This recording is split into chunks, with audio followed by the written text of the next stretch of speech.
Hi, I'm David. Today we're going to look at two functions and we're going to decide if they're inverses of each other. And there are three different ways we can do this. We can do it analytically, numerically, or graphically. And we'll just illustrate all three of those methods.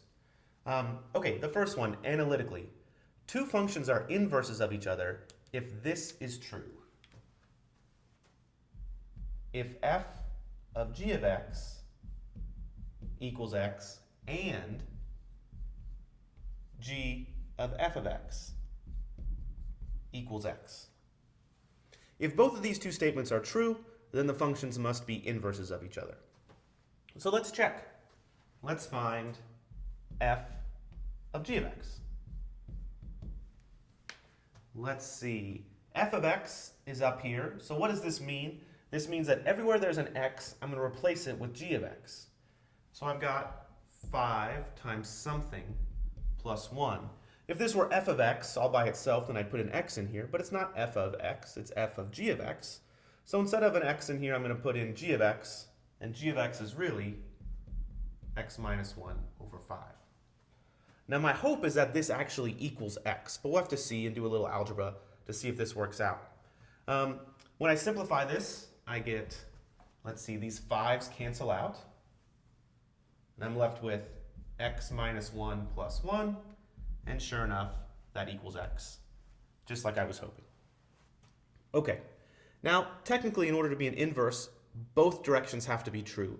F of g of x has to equal x, and g of f of x has to equal x. So let's go ahead and check this second condition as well. G of f of x, well, let's see what that looks like. Here's my g of x, so I'll rewrite it, but I'll leave a big space where that x is.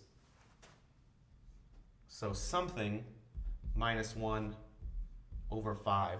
But instead of plugging in an x right here, I'm going to plug in what f of x actually is, which is 5x plus 1. And again, my hope is that this simplifies into x. But let's see. I can simplify this numerator a little bit by taking this plus 1 and minus 1, and I see that this just equals 5x over 5, and 5x over 5 equals x. So we verified that these two functions, f and g, are in fact inverses of each other.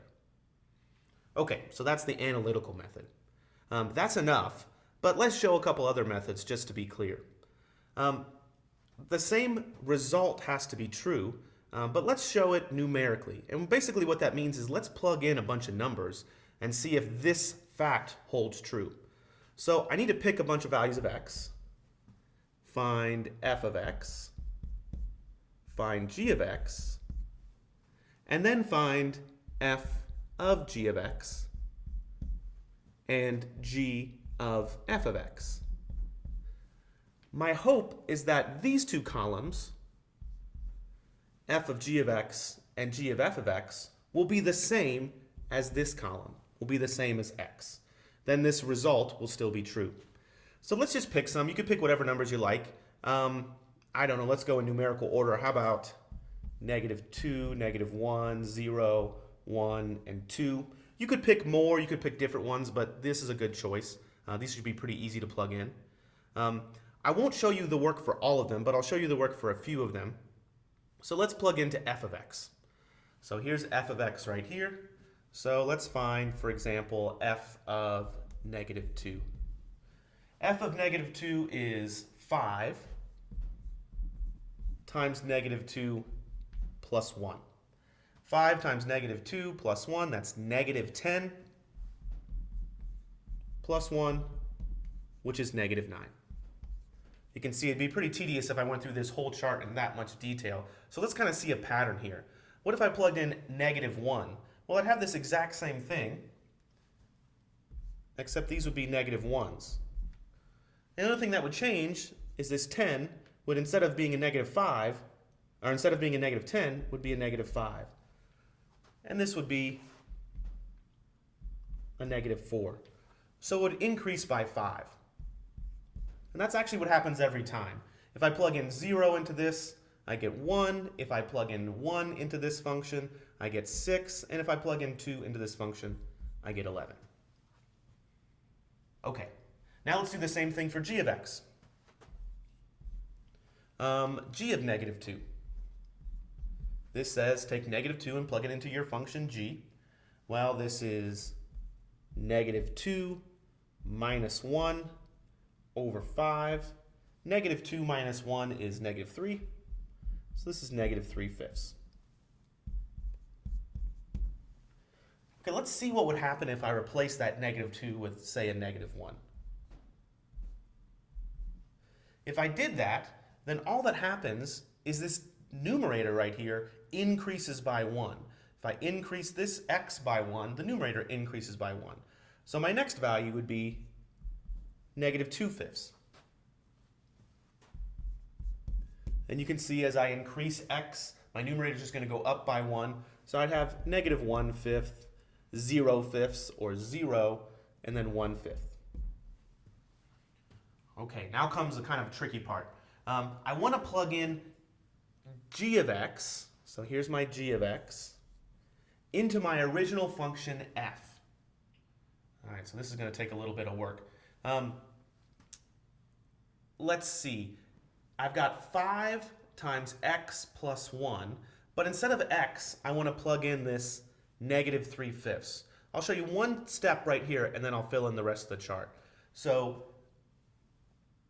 f of g of negative 2 is really f of negative 3/5. And if I plug in negative 3/5 into this, I get 5 times negative 3/5 plus 1. The 5 and the 5 cancel out, and I'm left with negative 3 plus 1, which is negative 2.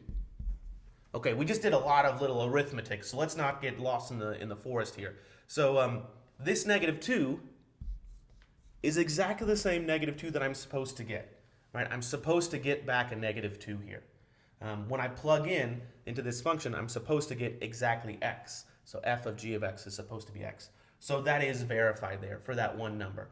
And we could do it all for the rest of these numbers as well.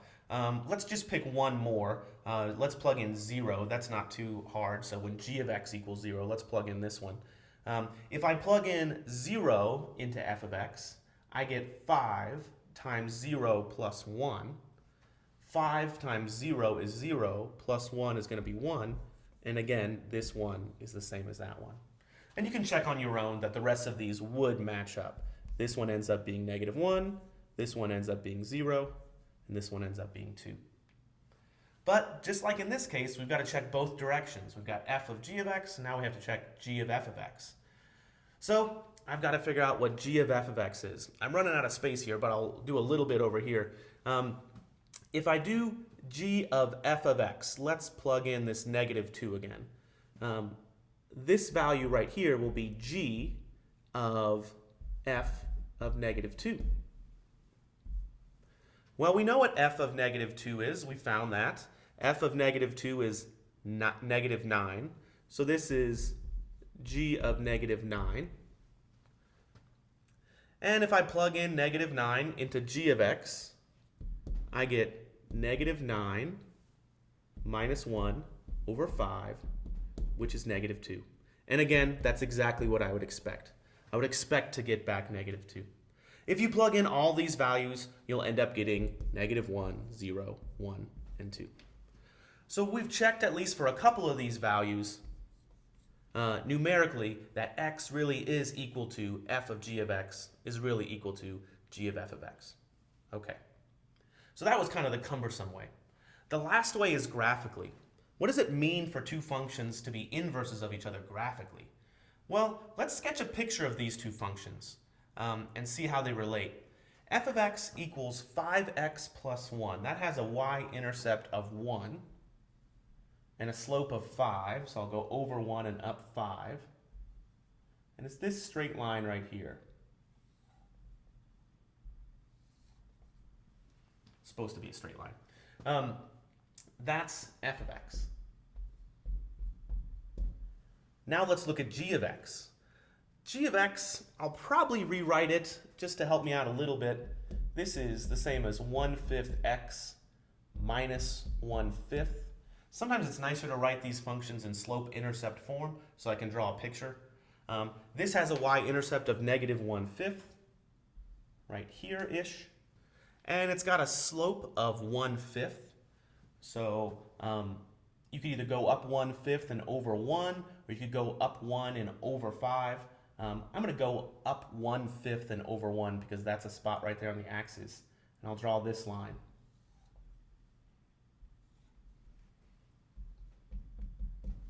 And there's g of x. Okay, how are these two lines on the graph related to each other? Well, if I drew this line right down the middle, that's the line y equals x that kind of cuts a diagonal through the graph. This f of x is a mirror image of this g of x. It's symmetric about the line y equals x. This is always true of inverse functions. They're symmetric about this line, y equals x. So therefore, we've verified analytically that these two functions are inverses, numerically by checking some values that they're inverses of each other, and then graphically we've seen that they're inverses of each other. Thank you.